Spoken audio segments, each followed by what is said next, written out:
Ассаламу алейкум, дорогие подписчики. Это аудио записывается 14 ноября 2017 года.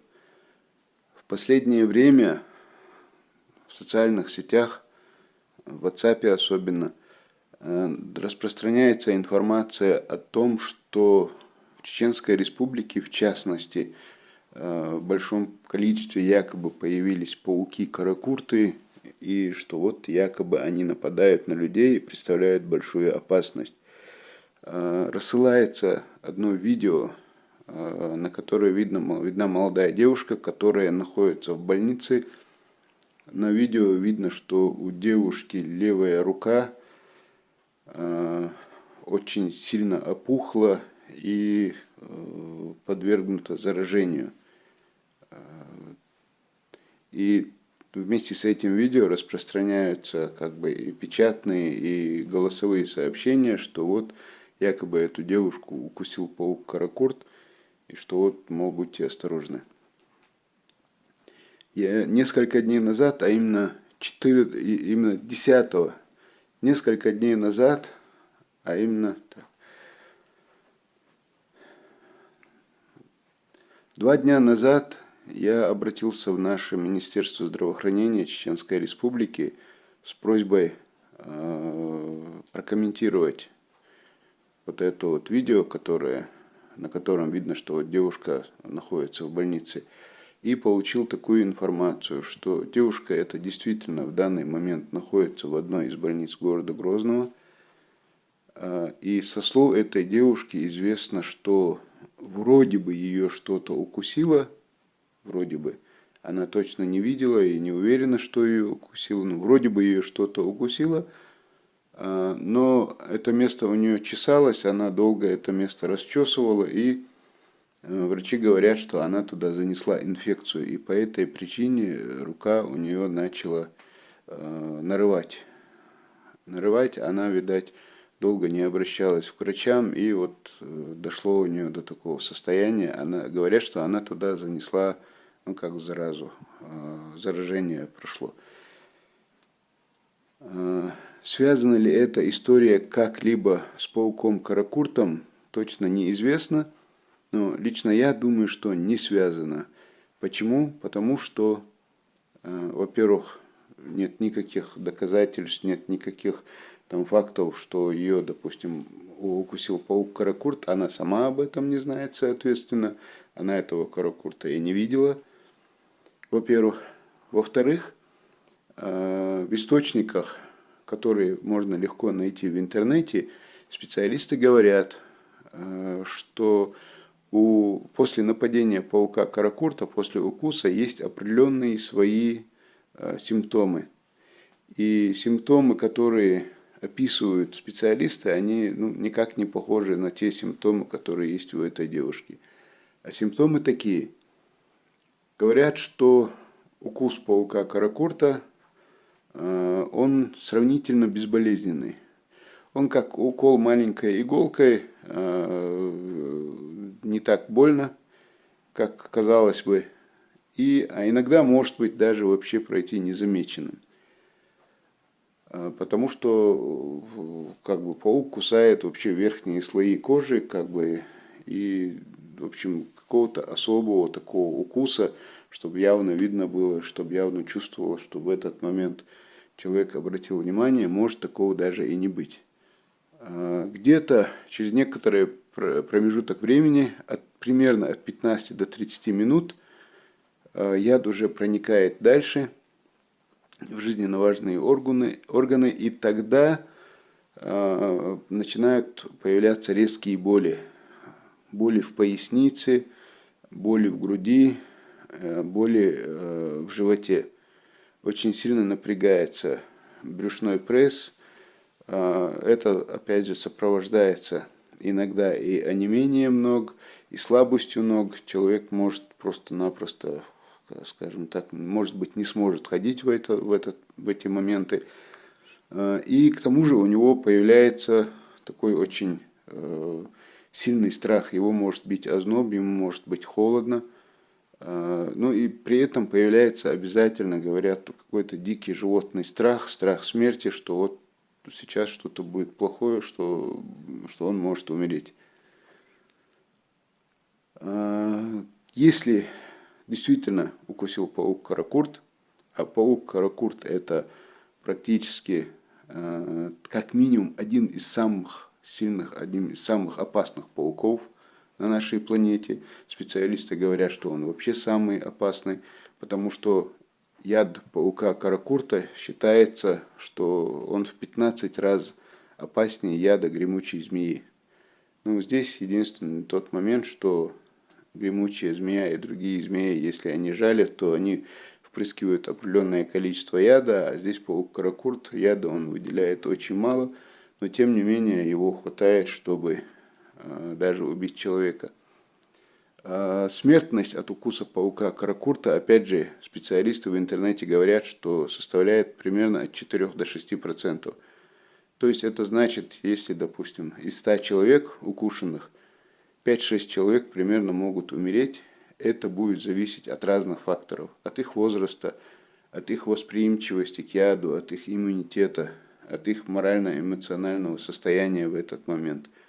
Особенно надо беречь от таких опасных насекомых, конечно, детей. Для детей и паук каракурт, и другие ядовитые насекомые, они представляют гораздо большую опасность, чем для взрослых. Далее, где живет паук каракурт? Опять же, все, что я говорю, это я говорю, опираясь на источники в средствах массовой информации, и на Википедию, и на другие статьи зоологов, биологов. То, что касается именно в Российской Федерации, распространение паука каракурта, оно идет главным образом. Это юг Урала, это казахстанские степи, хотя Казахстан, конечно, уже не Россия, не Советский Союз. Но на юге Урала, говорят, в данное время уже паук каракурт появился. В Астраханских степях, в Волгоградских степях и в степях на Северном Кавказе также говорят, что встречается паук каракурт. Несколько лет назад уже на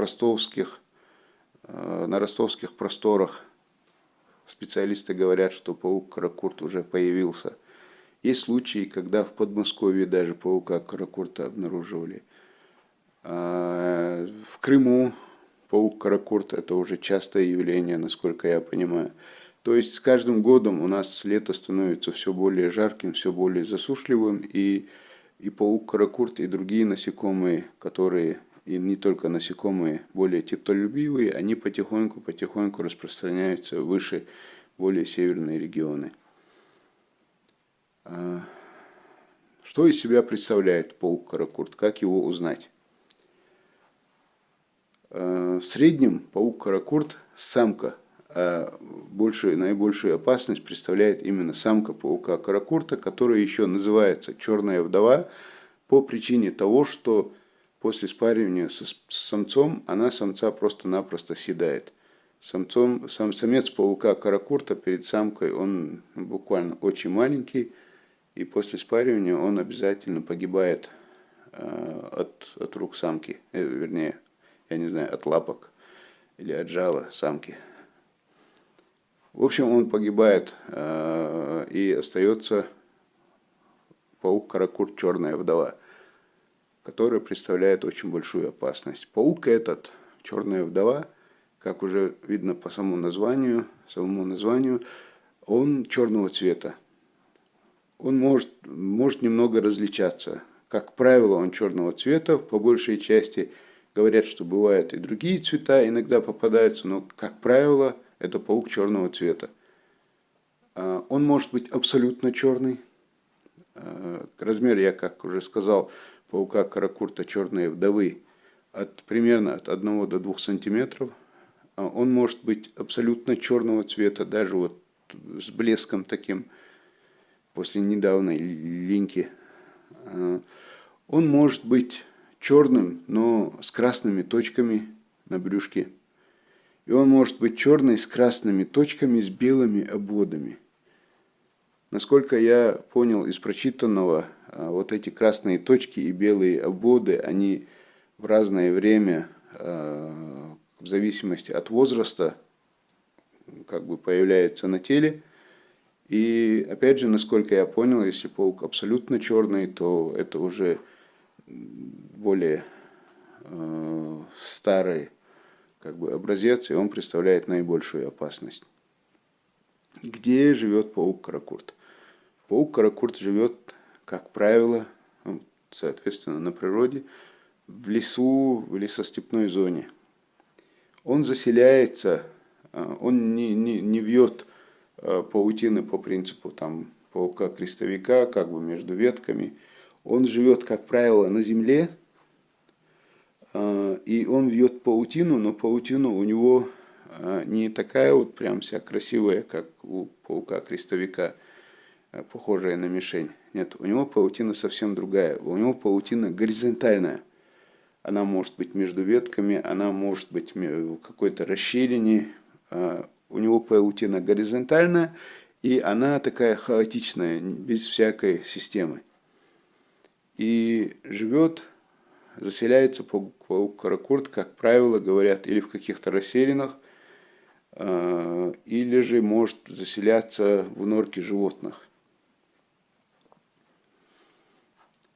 Вот. Если вы на природе где-то находитесь, если вы где-то в степях отдыхаете или занимаетесь походом, экскурсией, то есть надо быть предельно осторожным, предельно внимательным. Желательно в таких местах не ходить в шортах, не ходить там в каких-то более открытых брюках, там, бриджах.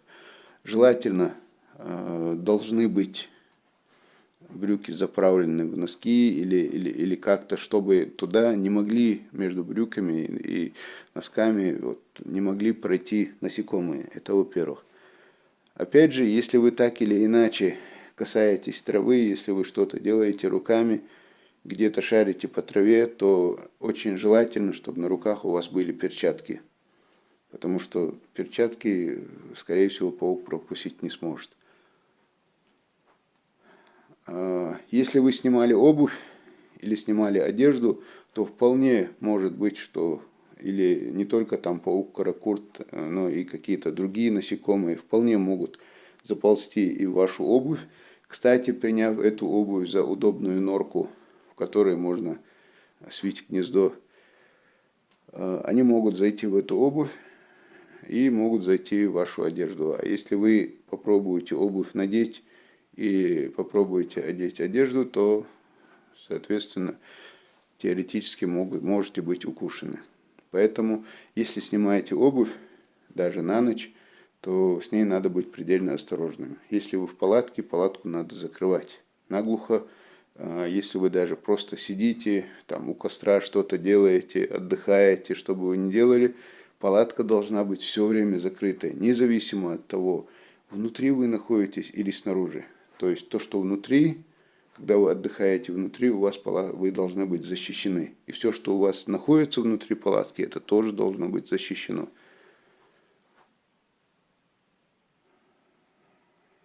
Далее, если все-таки укусил паук, каракурт или какое-нибудь другое насекомое, тарантул, например, который также встречается в степной зоне, скорпион, который также встречается в степной зоне. Я, правда, не слышал, чтобы у нас, допустим, были скорпионы, но тарантулы, насколько я понимаю, на Северном Кавказе тоже водятся. Если все-таки укусило какое-то насекомое, а оно кусает, как правило, не глубоко, то надо сразу же в течение первых 2-3 минут обязательно, первое, что вы можете сделать самостоятельно, это обязательно прижечь это место. То есть, как это можно сделать? Желательно с собой при этом обязательно иметь спички, если вы идете на природу. Не зажигалку, зажигалка это само собой, а спички обязательно желательно с собой иметь. То есть, если, допустим, у вас там какое-то насекомое такое которое или опасно, или может быть опасным, ужалило в руку, например, или в ногу, вы можете приложить 2-3 спички к этому месту и в буквальном смысле прижать, и в буквальном смысле провести по этим спичкам коробком, чтобы эти спички зажглись буквально на несколько секунд. Вы можете, конечно, от боли вы их отпустите, как бы, и вы не будете держать их на теле, пока спички сгорят. Скорее всего, вот этот момент розжига спичек буквально на секунду вы ощутите. И действительно, это очень больно. Я вот молодые годы, там лет 20 назад, это пробовал несколько раз. Это действительно очень больно, но это гораздо лучше, чем подвергать себя опасности действия яда, каких-либо таких опасных ядовитых насекомых. Лучше прижечь, но прижечь обязательно первые 2-3 минуты. Специалисты говорят, что после 3 минут прижигаете вы или не прижигаете, это уже не важно. Как говорится, поезд уже ушел. Поэтому, если такое, не дай бог, случилось, то набирайте смелости и сразу прижигайте.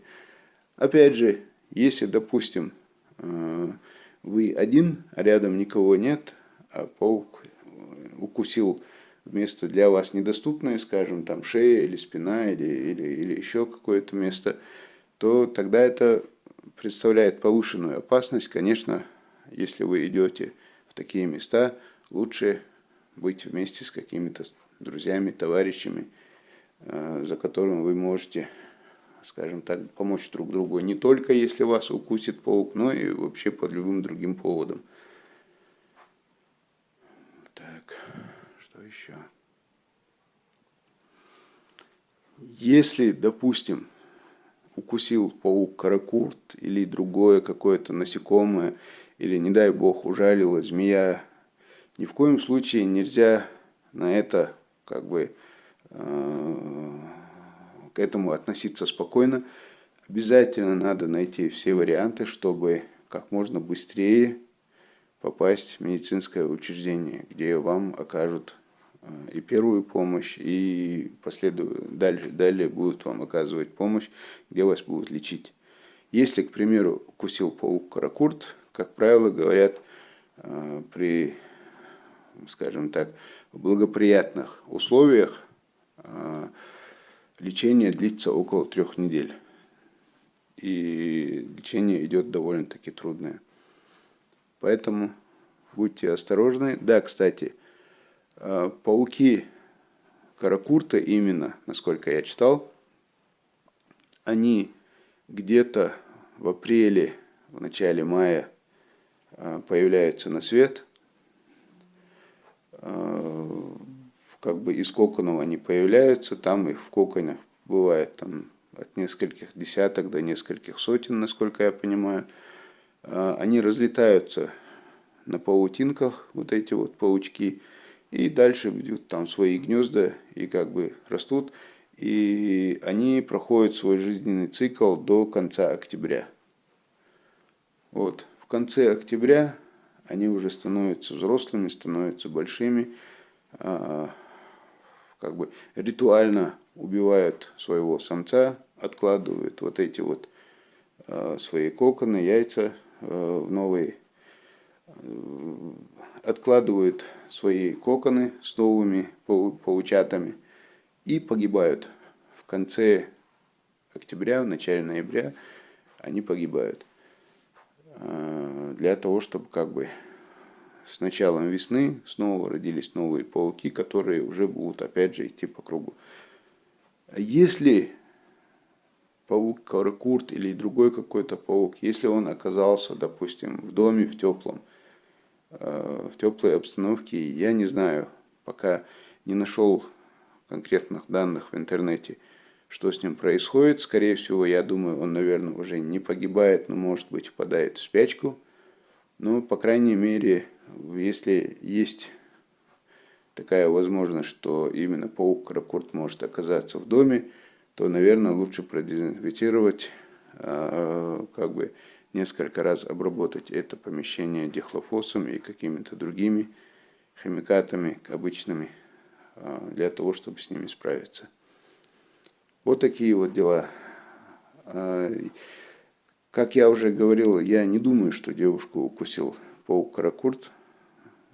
Врачи говорят, что что-то ее вроде бы укусило, но она, может быть, даже и комар, она говорит, но она это место очень долго расчесывала, в результате занесла туда инфекцию.